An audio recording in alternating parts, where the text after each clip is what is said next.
இங்கேயும் வந்துட்டீங்களோ? ஐயோ, என்ன யாராச்சும் காப்பாற்றணுமே இப்போ. அம்மா நான் வந்துட்டேன். என்னம்மா கண்ணாமூச்சி விளையாடுறீங்களா? நானும் வரேம்மா. ஓ, இங்கே வேற நிலமை தெரியாம. அப்போடே நல்ல வேலை வந்துட்டடா மகனே. நல்ல நேரத்தில் வந்து காப்பாற்றிடா என் தங்கமே. மா, ஜெயம் ரவி வீட்டில் சைக்கிள் சூப்பராக இருக்குமா? என்னது? ஜெயம் ரவியா?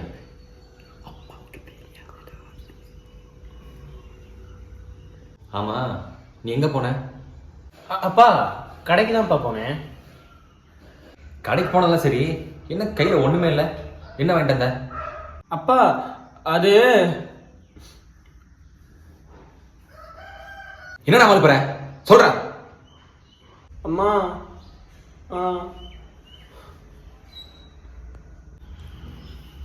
மாட்டிக்கிட்டடா மகனே.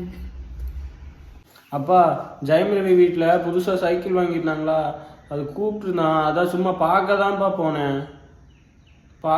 போனேன். என்ன சைக்கிளா? அம்மாட்ட சொல்லிட்டு தான்ப்பா போனேன்.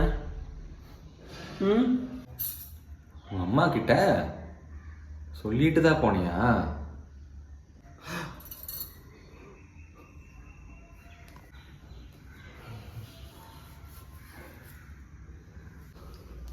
உன்னையே காப்பாற்றணும்னு பார்த்தா நீ என்னையே மாட்டி விட்றியா? ஏன்டா இப்படி பண்ற?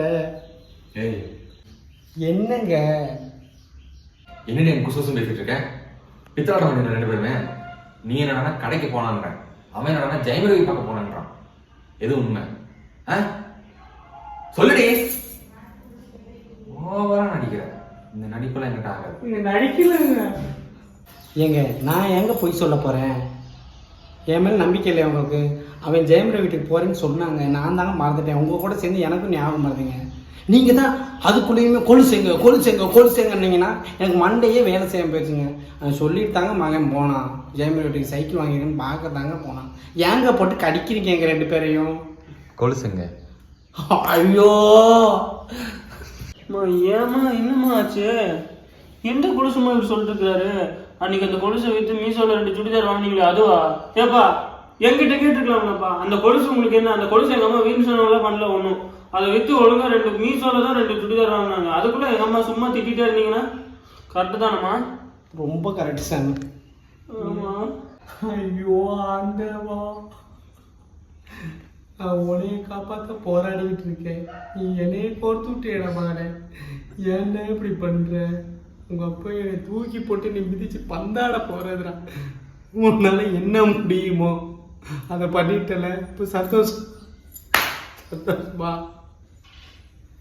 அம்மா எனக்கு எப்படிம்மா தெரியும் நான் உன்னை கோத்து விட்டேன்னு? அப்போ ஒன்று ஏதோ திட்டிகிட்டே இருக்கிறாருங்கிறதுனால தான் நான் சொன்னேன். நீ என்கிட்ட ஃபஸ்ட்டே நீ சொல்லாமல் இருக்கணும்னு சொல்லியிருந்தீங்கன்னா நான் சொல்லாமலே இருந்திருப்பேன். நீ சொல்லாமல் இருக்கணும்னு சொல்லவே இல்லை, அதனால தான் நான் சொல்லிட்டேன். நான் சொன்னது தப்பா, நான் சொல்லாமல் இருந்திருக்கணுங்கிறது தான் கரெக்டாக?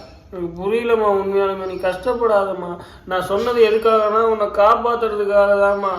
நான் சொல்லாமல் இருந்திருக்கணும்னு நீ சொல்லியிருந்தீங்கன்னா நான் கண்டிப்பாக சொல்லியிருக்கவே மாட்டேம்மா.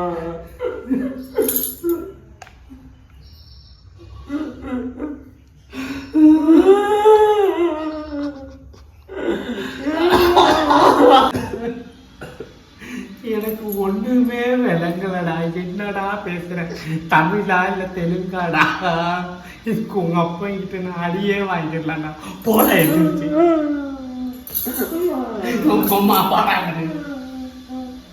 இங்க நின்று மிதிச்சிருக்க போய் முகம் ஒல்லி இல்லைங்க இருக்கேன். சூப்பர்.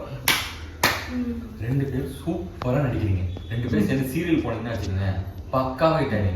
ஏன்டி ஒன்றும் தெரியாத பாப்பா மாதிரி இருந்துட்டு என்னென்ன வேலைத்தனம் பண்ற நீங்க? கொலுசு கொலுசு கொலுசுன்ற, ஆனா கொலுசு வாங்கி கொடுத்தா இப்படி மீஷோல போட்டு சுடிதார் வாங்கலையா? அப்படி வாங்குற சுடிதார் தான் நல்லா தான் இருக்கா? கன்றாவே இருக்கு. உனக்கு சைக்கிள் வேணுமா? நீ 10 பக்கம் இருந்தாலே 10 மருந்து தான் வாங்குவேன். இதுல உனக்கு சைக்கிள். உன்னை ஜெயம் ரவி வீட்டுக்கு போகக்கூடாது, பேசக்கூடாதுன்னு எத்தனை டைம் சொல்லியிருக்கேன். சொல்ற பிரச்சனை கேட்குறியாடா? எதுக்கு போன இப்போ நீ?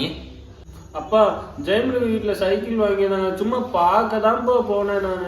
நீங்களும் எனக்கு சைக்கிள் வாங்கி தரேன்னு எத்தனை நாளாக சொல்லிட்டு இருக்கீங்க. இவ்வளோ நாளாக எனக்கு வாங்கி கொடுக்கவே இல்லை. அது இதுன்னு ஏதாவது ஒரு காரணம் மட்டும் சொல்கிறீங்கப்பா.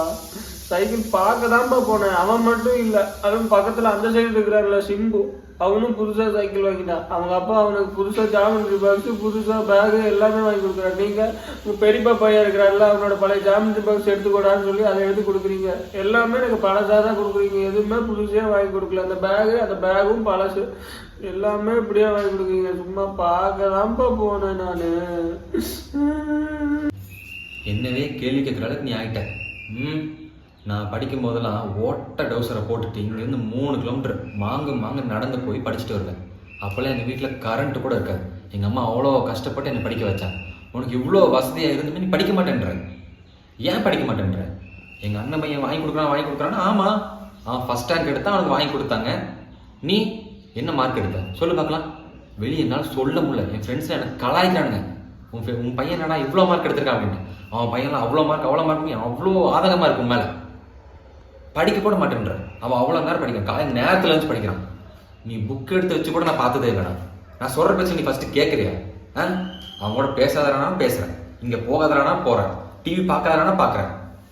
நான் சொல்கிறத கேட்கவே மாட்டேன்றேன். அப்புறம் எப்படி நான் உனக்கு எல்லாத்தையும் வாங்கி கொடுப்பேன் நீ எதிர்பார்க்குறேன்? நான் வாங்கியே தரமாட்டேன். நீ என்னைக்கு நல்லா படித்து நான் சொல்கிற பேச்செல்லாம் கேட்டு, உங்கள் அம்மா சொல்கிற பேச்செல்லாம் கேட்டு ஒரு நல்ல பையனை இருக்கியோ அப்போ நீ கேட்டது எல்லாமே நான் வாங்கி தருவேன். அது வரைக்கும் என் கையில் உங்களுக்கு எந்த இதுவுமே வராது.